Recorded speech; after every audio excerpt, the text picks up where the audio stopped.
sesuatu yang akan kita gunakan sebagai acuan saat kita membuat tulisan ataupun saat kita membuat konsep berbicara. Bisa bahan-bahan. Jadi segala sesuatu yang akan kita sampaikan itu jika kita butuhkan adalah harus sesuai dengan referensi yang ada.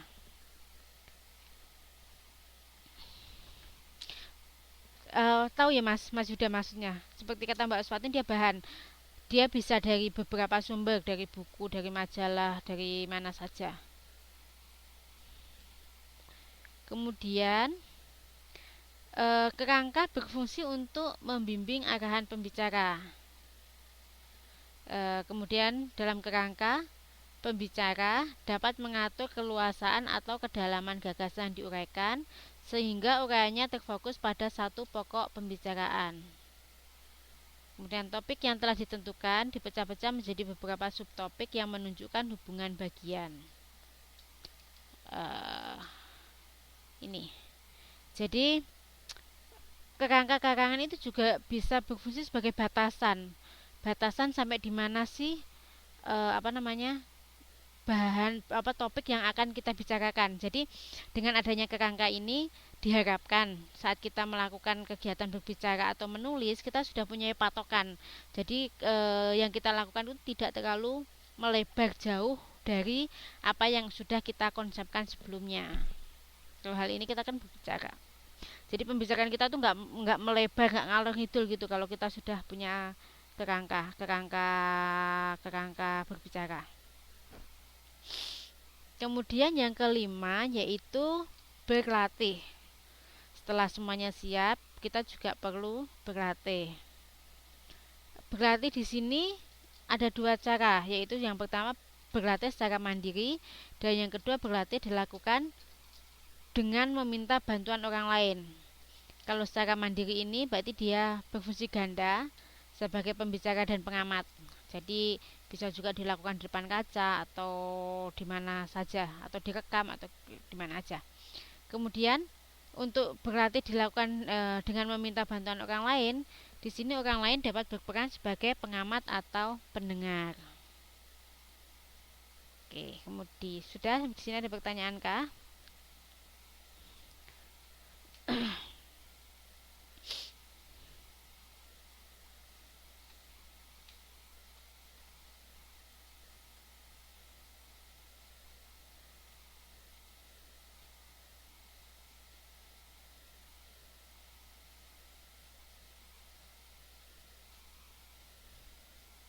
Iya, Mbak Nurwaida mestinya nggak bisa dengar, soalnya mic-nya nggak muncul. Mic-nya warnanya coklat. Mbak Siti Maria juga nggak bisa ya. Mbak Siti Maria udah bisa sih.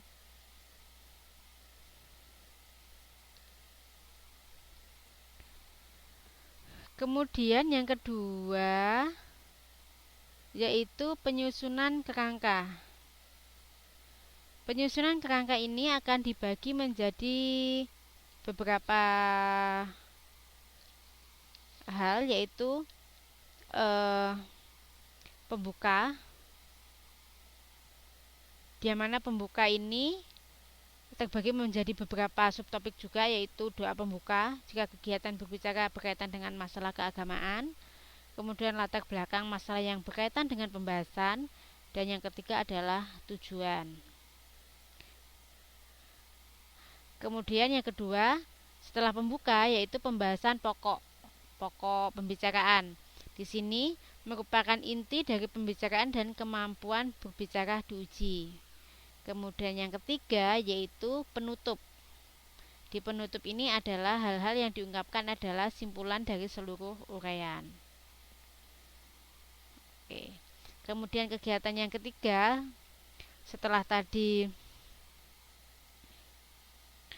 ada persiapan kegiatan berbicara, terus ada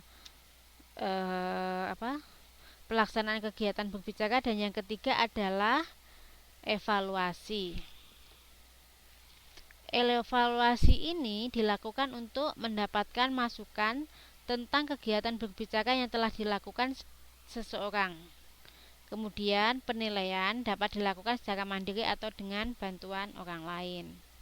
Jadi evaluasi ini penting karena saat kita selesai melakukan kegiatan berbicara, kita melakukan evaluasi. Kemudian dari hasil evaluasi itu diharapkan nanti kita akan bisa meningkatkan kemampuan kita untuk jadi lebih baik lagi, supaya kedepannya saat kita melakukan kegiatan berbicara di depan umum kita sudah mampu mengimprove diri atau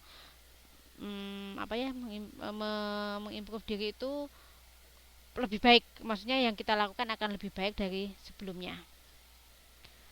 Oke, ada pertanyaan kah sampai di sini? Sebelum kita lanjut ke contoh-contoh kegiatan berbicara formal. Oke, kalau nggak ada, kita lanjut ke contoh-contoh kegiatan berbicara formal. Yang pertama yaitu wawancara. Dan dia contohnya cuma satu, wawancara itu aja sebenarnya. Wawancara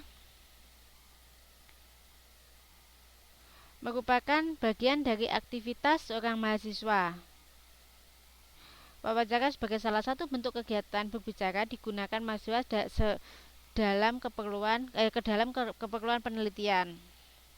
Kemudian tujuan wawancara menurut Tubbs and Moss dibagi menjadi berapa ini? 10 berapa ini? Yang pertama yaitu mendapatkan informasi, yang mana dengan wawancara ini dapat dilakukan untuk keperluan penelitian dengan mengumpulkan informasi yang berkaitan dengan fakta, pendapat atau sikap dari responden. Kemudian tujuan wawancara yang kedua yaitu untuk memberikan informasi, yang mana di sini pewawancara menyajikan fakta, pendapat atau sikap untuk ditanggapi oleh responden. Kemudian yang ketiga yaitu membujuk, yaitu dilakukan dengan tujuan mempengaruhi orang lain agar orang tersebut mau mengubah perilaku atau sikapnya. Kemudian tujuan yang keempat yaitu memecahkan masalah dengan mencari jalan keluar dari masalah yang dihadapi. Kemudian tujuan yang kelima yaitu konsultasi, di mana di sini responden meminta nasihat pewawancara tentang masalah yang dihadapinya. Kemudian yang keenam yaitu mencari kerja. Di sini sebelum diterima di sebuah perusahaan atau instansi, selalu dilakukan wawancara yang merupakan bagian dari seleksi massal. Biasanya setelah mengikuti beberapa tes, yang terakhir kita akan mengikuti kegiatan seleksi wawancara. Itu biasanya kalau kita mau mencari pekerjaan. Kemudian yang ketujuh yaitu menerima keluhan. Di sini pewawancara menerima keluhan dari seseorang responden dan keluhan tersebut ditampung dengan menggunakan pertanyaan yang terencana. Kemudian yang ke-8 yaitu meninjau kerja. Di sini dilakukan manajer dalam rangka penilaian baik yang bersifat rutin atau insidental. Insidental itu maksudnya tiba-tiba, sidak, semacam sidak gitu. Kemudian yang ke-9 memperbaiki atau memperingatkan, di mana di sini untuk wawancara yang memperbaiki dan memperingatkan biasanya terjadi antara atasan dan bawahan. Kemudian tujuan wawancara yang ke-10 yaitu untuk mengukur stres, yang biasanya dilakukan antara seorang psikiater dan pasiennya. Oke, itu adalah materi untuk modul 6 berbicara. Sampai di sini ada pertanyaan kah?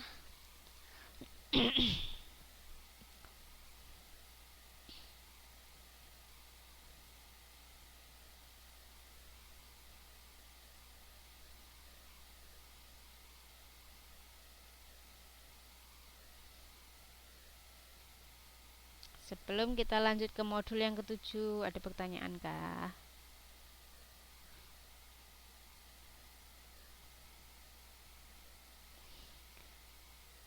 Kalau tidak, saya lanjut langsung.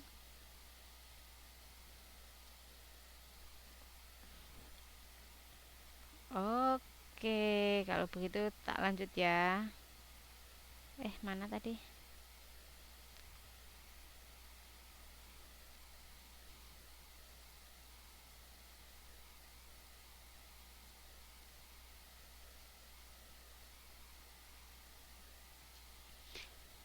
Oke, sekarang kita lanjut untuk modul yang ke-7. Modul yang ke-7 di sini adalah tentang hakikat menulis. Hakikat menulis. Kemudian kegiatan belajar yang pertama yaitu belajar mengenai konsep menulis dan jenis-jenis tulisan. Yang pokok bahasan yang A yaitu mengenai konsep menulis. Menulis adalah suatu kegiatan menurunkan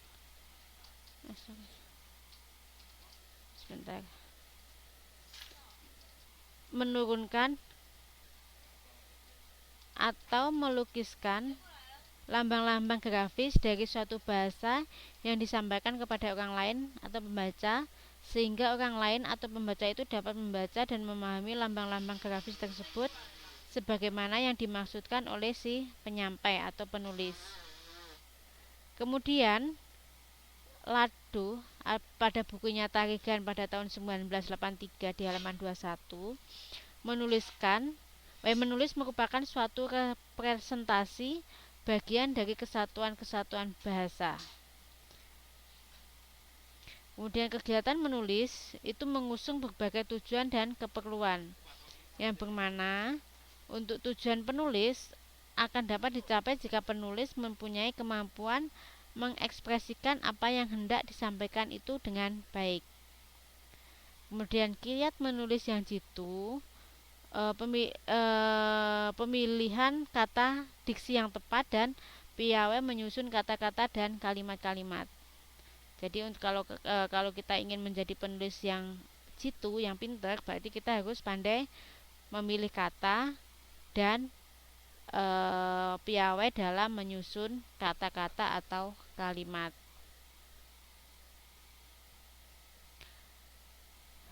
Organ tubuh tulisan atau hal-hal yang perlu kita perhatikan ketika kita membuat sebuah tulisan itu terbagi menjadi 3, yaitu pertama yaitu pembuka, kemudian isi, dan penutup. Untuk pembuka ini bertujuan untuk mengenali arah tulisan yang meliputi topik masalah yang akan disajikan, tujuan, dan manfaat yang bisa dipetik, serta cara pemecahan masalah yang ditawarkan. Untuk isi akan memaparkan pokok-pokok inti tulisan yang hendak disajikan melalui penataan payung-payung masalah dengan jelas dan gamblang. Sedangkan untuk penutup itu berisi dengan kesimpulan, keinginan-keinginan atau harapan-harapan yang ingin dicapai.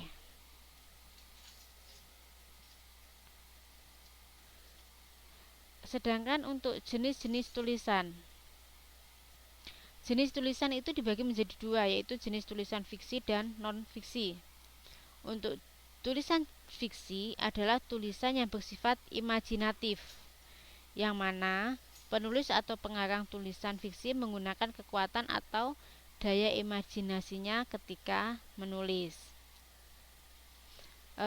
Untuk tulisan atau karya tulis yang imajinasi, yang baik adalah karya tulis yang didasari pada fakta atau data yang ada. Meskipun dia imajinasi, tetapi dia juga harus melibatkan beberapa fakta atau data untuk menunjang tulisannya. Kemudian jenis tulisan yang kedua yaitu tulisan non-fiksi, yang mana tulisan non-fiksi itu adalah tulisan bersifat faktual. Faktual itu berarti nyata. Fakta dan data pada tulisan non-fiksi harus akurat. Jadi di sini saat kita membuat tulisan non-fiksi, kita harus benar-benar meletakkan fakta dan data, dan itu harus benar-benar terbukti kebenarannya atau keabsahannya. Kemudian tidak diperkenankan menyatakan atau menggunakan daya imajinasinya, dan yang ketiga harus bersifat objektif, menggunakan bahasa formal dan baku, serta tidak menggunakan gaya bahasa sastra. Jadi kalau untuk non fiksi ini nggak boleh gaya-gaya lebay-lebay ya, dengan jenis bahasa hiperbola dan yang lainnya. Jadi bahasanya harus bahasa baku atau bahasa formal.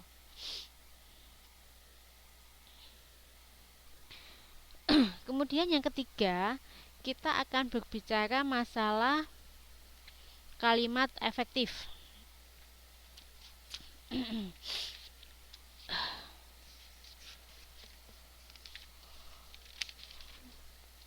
Kalimat efektif. Kalimat efektif adalah kalimat yang mampu menyampaikan informasi dari penulis kepada pembaca secara tepat, sehingga pembaca bisa memahami informasi yang tersaji dalam kalimat itu secara tepat pula. Kemudian ada beberapa ciri kalimat efektif. Yang pertama yaitu kesepadanan dan kesatuan. Syarat minimal atau minimum dalam kalimat, dia harus mempunyai subjek dan predikat. Berarti dia harus mempunyai S plus P, subjek dan predikat. Kemudian pemakaian konjungsi atau kata hubung yang tepat. Sedangkan untuk kata hubung atau konjungsi ini dibagi menjadi berapa ya dia? 2, yaitu konjungsi intra kalimat dan konjungsi ekstra kalimat.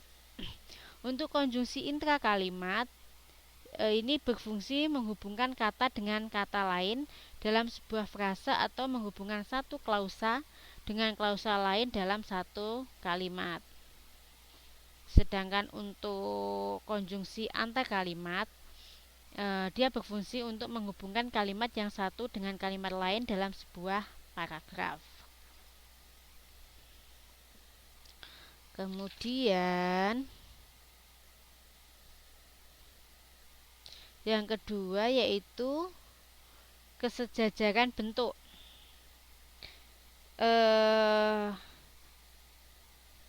Yang dimaksud dengan kesejajaran atau paralelisme dalam kalimat adalah penggunaan bentuk-bentuk bahasa yang sama atau konstruksi bahasa yang sama yang dipakai dalam sebuah serial. Kemudian yang ketiga yaitu penekanan kalimat. Cara penekanan kalimat dapat dilakukan dengan cara yang pertama yaitu posisi dalam kalimat. Bagian yang ditekankan sebagai fokus informasi sebaiknya ditempatkan atau diposisikan pada bagian awal kalimat. Ini. Jadi saat orang mencari itu akan memudahkan saat kita memfokuskan informasi pada awal kalimat. Kemudian yang kedua yaitu urutan yang logis. Urutan yang logis dapat ditunjukkan melalui susunan secara kronologis. Penataan urutan tingkat kepentingannya yang semakin meningkat, yaitu makin lama makin penting dan atau menggambarkan suatu proses kejadian. Kemudian yang ketiga yaitu pengulangan kata. Penegasan terhadap bagian yang dipentingkan dapat menggunakan repetisi. Pemakaian repetisi sebagai gaya bahasa dalam upaya menekankan bagian yang penting tidak dianggap sebagai pemborosan. Biasanya kan kalau dalam bahasa sebenarnya kita kan sangat tidak dianjurkan untuk mengulang-ulang kalimat yang sama atau kata yang sama. Tetapi jika memang tujuannya di sini untuk menunjukkan kepada pembaca bahwa kalimat itu penting, maka pengulangan ini atau repetisi ini tidak disalahkan atau tidak dianggap sebagai pemborosan. Kemudian yang keempat adalah kehematan. Kehematan dalam kalimat efektif merupakan kehematan dalam pemakaian kata, frase, atau bentuk lainnya yang dianggap tidak diperlukan, baik yang berkaitan dengan aspek gramatikal bahasa maupun aspek makna.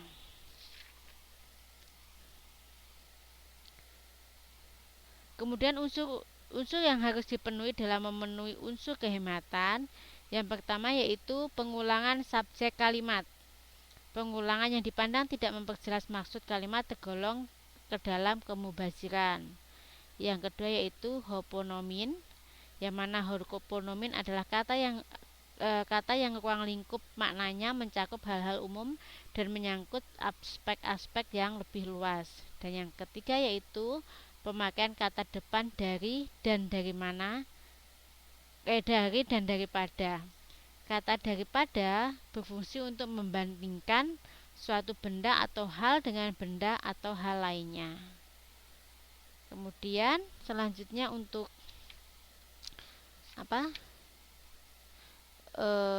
yang perlu diperhatikan untuk untuk ciri-ciri kalimat efektif, yang keempat yaitu kevariasian dalam struktur kalimat. Sebuah tulisan yang baik merupakan suatu komposisi yang dapat memikat pembacanya agar tidak bosan. Kemudian, untuk menjaga agar pembaca tidak merasa bosan, maka penulis harus melakukan variasi-variasi. Kemudian di antara variasi-variasi di antaranya dapat melakukan beberapa hal. Ada lima hal yang dapat dilakukan untuk melakukan variasi. Yang pertama yaitu cara menulis tulisan. Cara menulis tulisan yaitu dalam kalimat pembuka dapat menggunakan berbagai variasi struktur yang berbeda. Kemudian yang kedua, panjang pendek kalimat. Di sini panjang pendeknya kalimat tidak mencerminkan efektivitas kalimat itu. Kalimat yang pendek belum tentu efektif, begitu pula sebaliknya, kalimat yang panjang belum tentu tidak efektif. Kemudian yang ketiga yaitu ragam kalimat. Variasi kalimat juga dapat dilakukan melalui penerapan berbagai ragam kalimat. Dalam bahasa Indonesia terdapat 3 ragam kalimat, yaitu kalimat berita, kalimat tanya, dan kalimat perintah. Kemudian yang keempat, bentuk kalimat, yaitu bentuk kalimat aktif dan pasif dilakukan secara variatif. Jadi saat kita membuat sebuah tulisan, kita bisa mengkombinasikan penggunaan kalimat positif dan kalimat aktif dan kalimat pasif saat kita menuliskannya. Kemudian yang kelima yaitu kalimat langsung dan tidak langsung digunakan secara variatif. Yang mana di sini kalimat langsung digunakan untuk memperjelas dan menghidupkan pikiran atau gagasan seseorang. Yang mana juga kalimat langsung biasanya merupakan hasil olahan penulisnya sendiri. Biasanya kalau kalimat langsung itu Budi berkata biasanya kalau penulisan kalimat langsung itu ada tanda petik 2 di antara kalimatnya. Itu biasanya dia akan menunjukkan bahwa kalimat tersebut adalah kalimat langsung. Ada pertanyaan kah sampai di sini?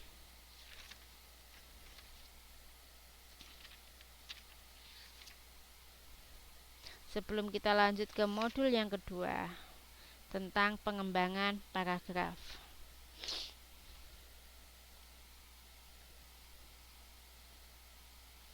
Kalau tidak saya lanjut ya untuk pengembangan paragrafnya.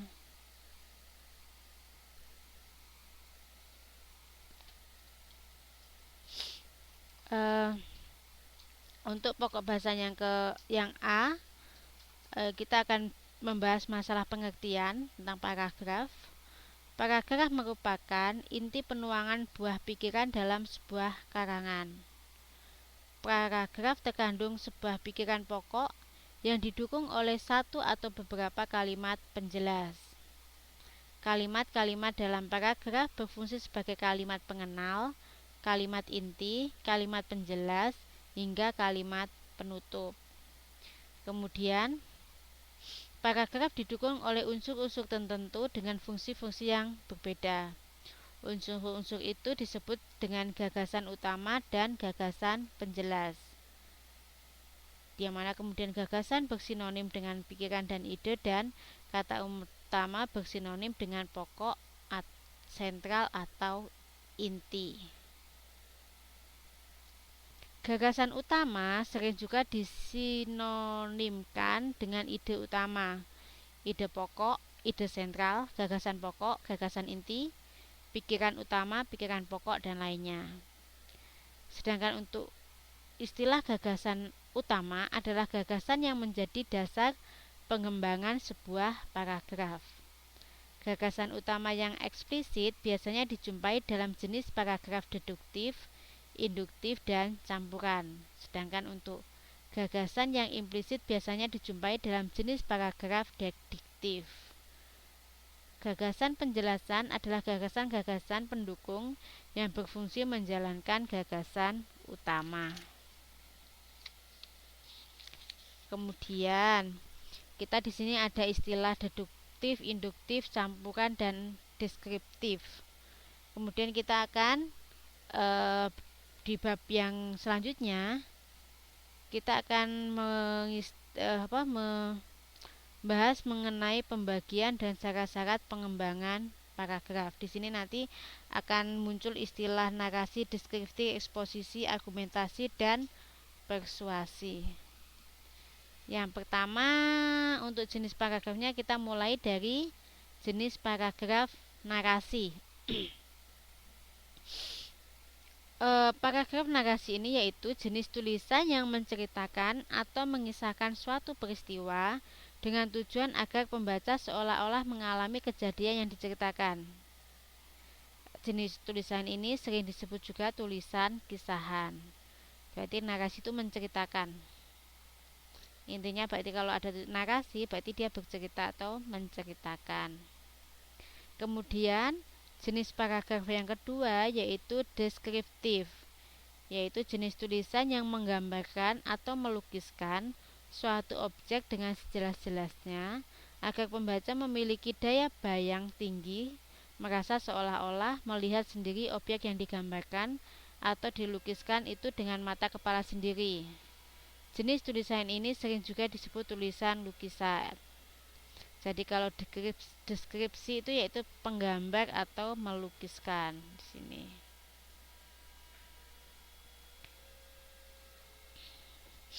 Kemudian jenis paragraf yang ketiga yaitu eksposisi.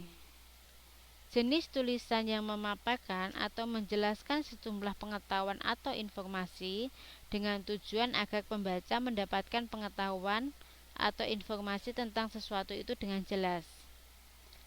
Tulisan eksposisi biasanya memuat data, jadi dia harus memuat data, fakta, atau proses terjadinya sesuatu. Jenis tulisan ini disebut juga dengan jenis tulisan paparan. Jadi eksposisi memaparkan atau menjelaskan di sini. Kemudian untuk yang keempat, jenis paragraf yang keempat yaitu argumentasi. Untuk paragraf argumentasi di sini adalah tulisan yang bertujuan untuk membuktikan suatu hal sehingga pembaca meyakini kebenaran akan sesuatu yang disampaikan oleh penulis. Pembuktian dalam tulisan argumentasi memerlukan fakta dan data. Jadi kalau kita ingin membuat tulisan argumentasi, kita harus menyiapkan fakta dan datanya yang akurat serta argumen-argumen atau alasan-alasan yang kuat dan meyakinkan pembacanya. Jenis tulisan ini sering disebut juga dengan pembuktian atau alasan. Pembuktian atau alasan. Kemudian jenis paragraf yang kelima yaitu persuasi. Yang mana di sini ada jenis tulisan yang bertujuan untuk mempengaruhi, persuade atau mempengaruhi pembahas agar mereka setuju dan sepaham dengan ide atau gagasan yang disampaikan penulisnya. Jenis tulisan ini tidak sekedar menyampaikan fakta berikut